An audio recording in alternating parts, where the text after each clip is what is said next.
Migration policy towards Georgian Azerbaijanis in Baku was discussed at today's press conference in IDFS Media Center. Head of the Caucasus Research Center Kamran Ramazanli believes that the current policy towards Georgian Azerbaijanis is incorrect. According to him, different migration policies should be conducted towards foreigners and ethnic Azerbaijanis from the neighboring country.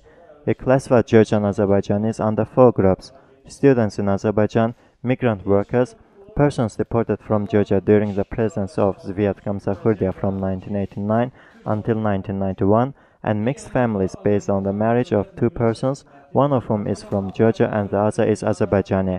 Currently, there are approximately 50,000 mixed families.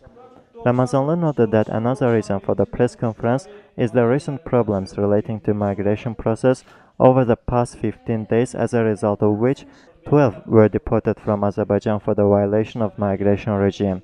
Labor migrants are also massively fined for the same reason. According to Ramazanli, the fine in an amount of between 300 and 400 manats should be paid by the employer, not by the migrant worker. He said 25 people were fined just in one day yesterday. In addition, immigration rules are applied to family members. If the head of the family is a citizen of Georgia, he must leave Azerbaijan, then re-enter and register. This seriously affects the family's financial situation.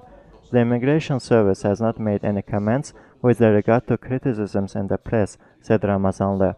Azerbaijan Migration Center head Alevsat Aliyev deemed the country's immigration policy and the relevant laws absolutely normal.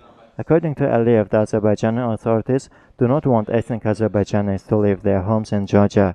At the same time, there are problems. More than 5,000 Georgian Azerbaijanis have so far appealed to the center. Most of them have Soviet passports. According to Aliyev, the state must apply the amnesty to Azerbaijanis from Georgia, just as in Georgia, Israel, Armenia, and other countries. He proposed to create a unified database on Georgian Azerbaijanis who cannot get citizenship after living in Azerbaijan for more than 7 years and who have no relevant documents. He advised these persons to appeal to the courts, where there currently are 70 cases and some of them have already yielded positive results, said Alevsat Aliyev.